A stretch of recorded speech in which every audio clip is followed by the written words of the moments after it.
All right, welcome to the second hour of the Elias Macko Show. And this week on the program, we're a bit fed up. We said we've had enough here. We saw what the Quebec government was trying to do with the Anglo universities in this province. And we said, you know what?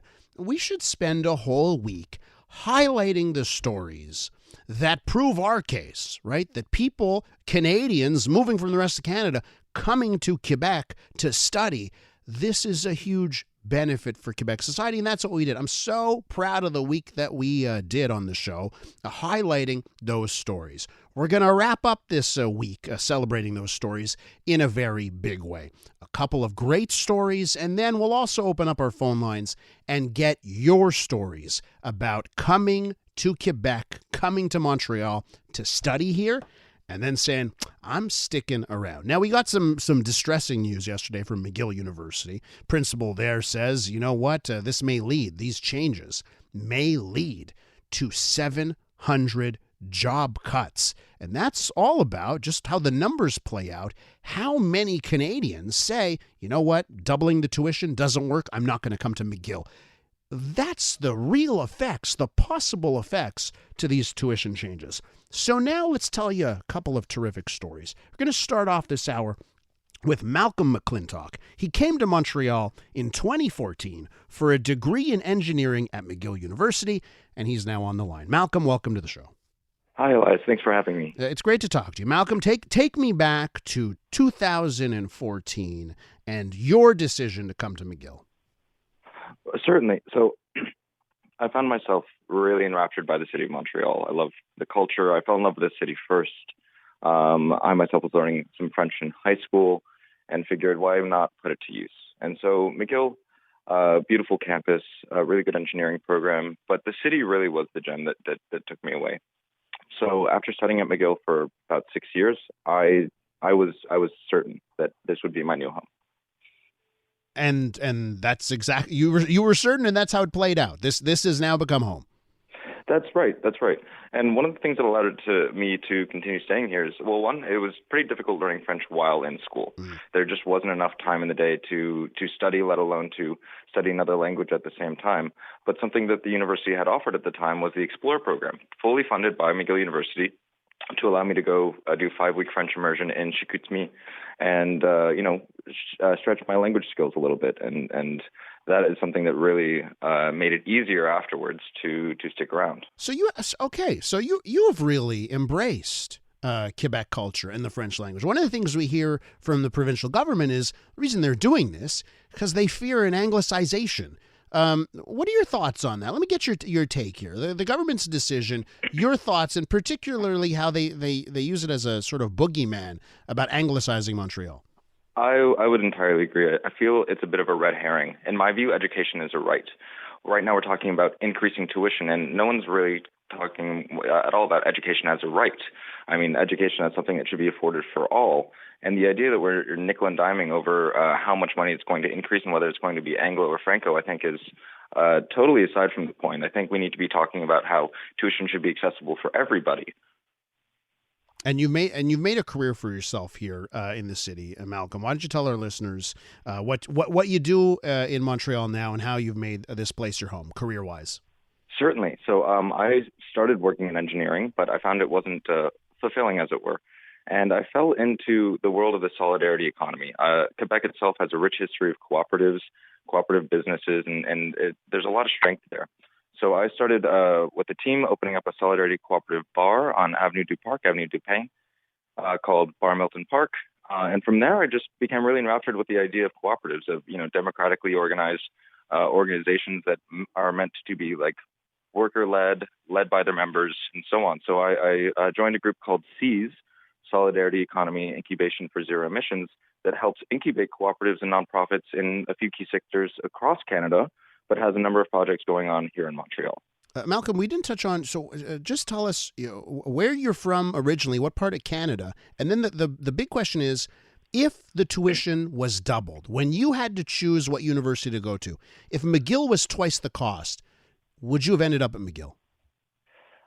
If the tuition was twice the cost, I'd be in twice as much debt, and I don't know if I'd ever be able to consider going back for a master's, which is in the cards eventually after I pay off my existing debt. Here's the thing. I am an international student from the States, but the tuition hikes affect us as well. Coming in 2014, I'm on the heels of the 2012 student protests against the small tuition hikes there. And I don't know if people really recognize, while those protests were really powerful, they didn't actually stop the tuition free. They didn't reinstate the tuition freeze. Tuition has been climbing and climbing. Had I come in even 2016, my baseline tuition would have been increased by, I think, about $2,000 or $3,000, and it's continuing to climb all the same. And here they are proposing a drastic jump for out of province to 17,000 minimum. I mean, this doesn't prevent brain drain. That's one of the notions is that by encouraging francophones to go to anglophone universities, they have a stronger chance that they're going to stay in Quebec. But the fact of the matter is that's just pushing people away from coming into Quebec at all. Mm-hmm. It's not allowing people to even come to Quebec in the first place. So while sure, I guess people will leave less, but they didn't come here in the first place. Malcolm, listen, thanks for adding your voice to This Week on the program. Really appreciate it. Thanks so much. That's Malcolm Mclintock right there. By the way, so right now you can give us a call, 514-790-0800, because to wrap up this week, we do want to hear from those of you that chose McGill or Concordia or Bishops and then made a life and a career in this city. And to continue on those stories, let's welcome Julianna Duholke onto the program, who came to Montreal in 2011 from North Vancouver to study political science at McGill University. Julianna, welcome to the show. Hi, thanks for having me. Why did you choose Montreal? It's 2011. Why did you choose to go across the country? A couple of reasons. One was definitely that I'd been in French immersion my whole life from kindergarten to grade 12. So, Vancouver's a very Anglophone place, so I was definitely not using it outside of school. I really wanted to speak French in my daily life. And also, McGill has an amazing reputation. It's one of the best, universities in Canada and in the world. So that honestly really attracted me. And I'll go straight to a question that I asked Malcolm at the end. The dollar sign question. Mm-hmm. Let's say it's not 2011, it's next year, and you had to make that choice. Tuition is double. Do you end up making the same decision? No, absolutely not. It's definitely a sure thing for me that I would not have even applied to McGill had that been the case. And how's it gone for you, Julianna? It's gone great. I definitely didn't necessarily plan to stay. Like I think many people who come from outside the province don't plan to, but like kind of Malcolm was saying, I also fell in love with the city. It's an amazing place to be, and I met amazing people here. I made my connections and my network here. I ended up returning to McGill to go to law school, and now I work as a lawyer here, and I'm much more familiar with the laws of Quebec and honestly practicing law in French than anywhere else. So how much of your life is in French now?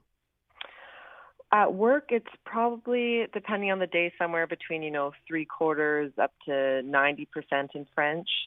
I do all my errands in French. I listen to the radio usually in French. I have to say I don't. There are French radio stations? My goodness. You learn something every day. No, I understand, Julia. Yeah, that's fine.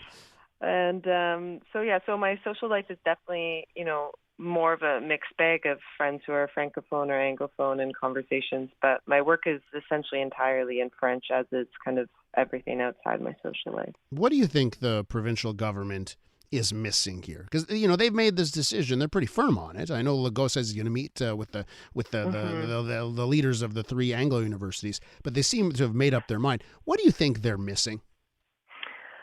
Yeah, I think they're missing a lot. I think that Legault seems to have this idea that, I don't know, for me it seems like Legault would rather see kind of Quebec implode than see it adapt to a changing world. Like no province or country or states can stay fixed. So of course things are going to change. The makeup might look a bit different than it did population-wise, 20, 30 years ago.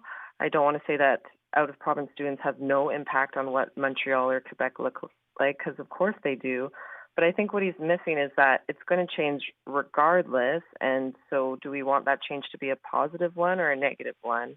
And I think he misses how much many out-of-province students really value the opportunities to speak French and the fact that Quebec is a French province. So I think that there are a lot of opportunities to protect the French language that don't include this, brain drain that I think would result from excluding out-of-province students. Julianna, I think you could squeeze in 25% of the listening time in English. And I also want to thank you for coming on to the program today. Appreciate it. Thanks so much for having me. That's Julianna Duholke, who came to Montreal in 2011, studied political science, now a lawyer right here in Montreal.